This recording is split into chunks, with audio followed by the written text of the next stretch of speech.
की दिल्ली के अंदर सरकार बनी थी, वो बनी अटल बिहारी वाजपेयी की सरकार। और देश के अंदर जो हमारी सीमा के ऊपर जो शहीद होते हैं, उन शहीदों की अपनी धरती तक, अपनी मिट्टी तक किसी ने लाने का काम किया था, तो वो थे हमारे देश के अटल बिहारी वाजपेयी। ये सबसे पहले भारतीय जनता पार्टी के प्रधानमंत्री ने किया। मैं आगे बढ़ना चाहता हूं, जो आज पूरे घर घर के अंदर, अपने जेब जेब के अंदर ये क्रांति आई है संचार जगत में टेलीफोन की। अगर ये हिंदुस्तान की सरजमीन पे अगर सबसे पहले कोई क्रांति लाने वाले थे, तो भारतीय जनता पार्टी के मंत्री आदरणीय प्रमोद भाई महाजन थे। ऐसे प्रमोद भाई महाजन और आदरणीय अटल बिहारी जी चरणों में नमन करते हैं और प्रणाम करते हैं, क्योंकि लोकतंत्र के अंदर भारत में अगर सबसे मजबूत अगर कोई पार्टी बनी है तो भारतीय जनता पार्टी की वो सरकार। और 2014 के बाद में जो नजारा आप लोगों के सामने है, जो अमेरिका के प्रधानमंत्री और राष्ट्रपति वीजा देना में भी घबराते थे, वो आदरणीय नरेंद्र भाई मोदी जी को गले से गले मिलाकर अपना फोटो खींचाना चाहते हैं। यह है देश में बेहुता, यह है देश लोग कहते हैं क्या किया है नरेंद्र भाई ने, क्या किया है। 10 साल का हिसाब देख लीजिए, अटल बिहारी वाजपेयी जी का आप हिसाब देख लीजिए। 70 साल में से हमारी भारतीय जनता पार्टी ने जो शासन किया और पिछले 55 साल में जो शासन किया, तराजू में तोल लीजिए, कौन सा तराजू भारी होगा। ये मैं भारतीय जनता पार्टी के बारे में बात करना चाहता हूं मेरे नौजवान साथियों। और जो प्रवेश की बात सभी मेरे पूर्व वक्ताओं ने बता दी, जो जितनी बतानी थी, क्योंकि प्रवेश के अंदर राहुल जी ने सबसे पहले किसी ने ठगा है, जो ये साफा बांधे हुए मेरे पिता तुल्य बुजुर्गों ने ठगा, क्योंकि उन्होंने बोला अड़पद जैसे कि 1 से 10 तक हिंदी बोलो, तब तक संपूर्ण कर्जा माफ कर दूंगा। क्या किसान भाइयों पोतिए वाले आपका संपूर्ण कर्जा माफ हुआ क्या? नहीं।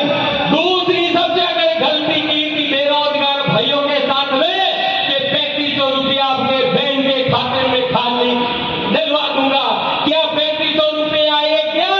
नहीं। और सबसे अगर लोकतंत्र में अगर पाप किया है इस राजस्थान की सरकार ने, तो मेरे नन्हे मुन्ने प्यारे बच्चे जो पढ़ाई करते हैं, कमर कस के जो काफे पोतिए वाले कितनी मेहनत से पढ़ाते हैं, पूरे 70 सालों में गर्मियों के दिनों में टायर किसी का छना हुआ ट्यूब इतना लीक नहीं होता है, उतना ज्यादा राजस्थान की सरकार ने पेपर लीक करके बच्चों की छाती पर कुठारा गाड़ दिया है।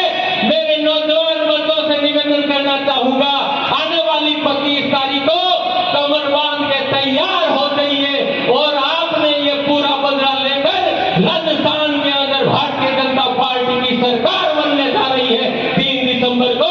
उसमें आप माननीय अर्जुन जी साहब को अपना वोट देकर अपने 200 विधानसभा की जो बिलाड़ा की फूल माला बने, उसमें एक बिलाड़ा की फूल माला में बिलाड़ा का फूल होना चाहिए।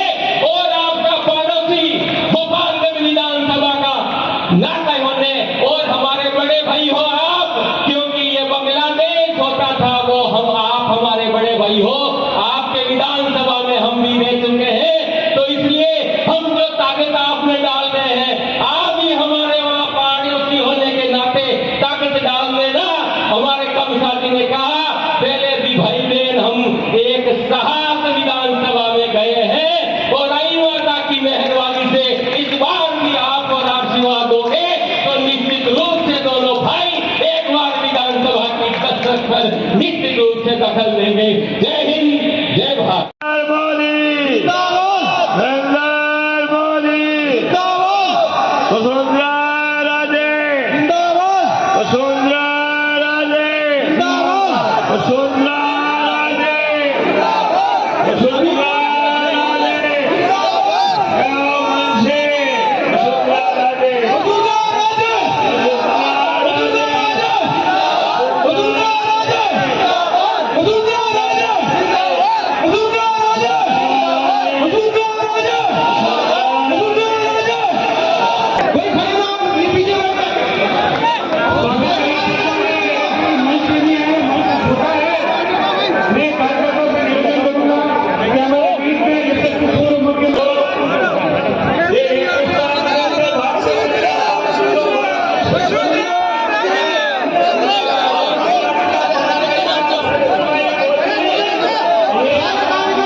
आप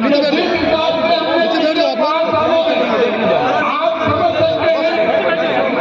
और यही नहीं, एक तरफ आप देख रहे हैं 10 करोड़ की रोड सीसी की रोड बनी है। अशोक गहलोत जी कभी बनवाना नहीं चाहते थे, लेकिन ये बनकर तैयार हुई। इस बात के लिए आपको बहुत बहुत शुभकामनाएं। इन्हीं शब्दों के साथ मैं आपको बहुत धन्यवाद देता हूँ कि आप बड़ी भारी संख्या में ये गुजरे। इन्हीं शब्दों के साथ जय हिंद, जय भारत। धन्यवाद। बड़े सौभाग्य की बात है कि राजस्थान की पूर्व मुख्यमंत्री वसुंधरा राजे जी हमारे बीच में पधारे हैं। पूरे विधानसभा क्षेत्र की तरफ से और बिलादार जनता की तरफ से मैं आपका बहुत बहुत हार्दिक आभार प्रकट करता हूं।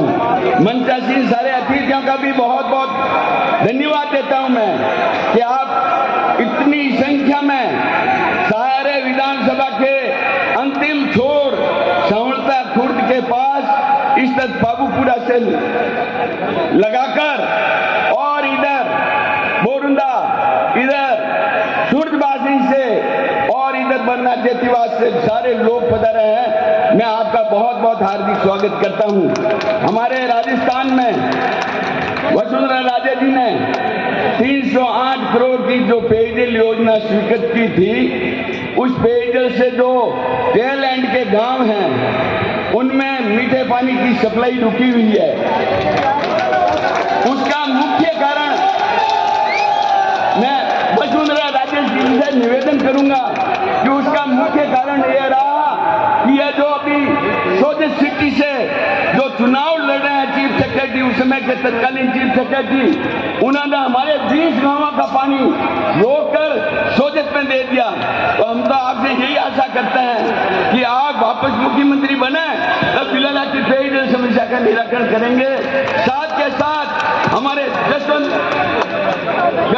जो बांध है, जसवंत सागर बांध, उसके पुनर्निर्माण की मांग करेंगे। साथ के साथ हमारे बिलाला सीवरेज की हम मांग करते हैं कि आप मुख्यमंत्री बनेंगे और निश्चित रूप से हमारा इस समस्या का निराकरण करेंगे। इन्हीं शब्दों के साथ मैं पुनः आपको बहुत बहुत धन्यवाद देता हूँ। बहुत बहुत साधुवाद। बहुत बहुत धन्यवाद।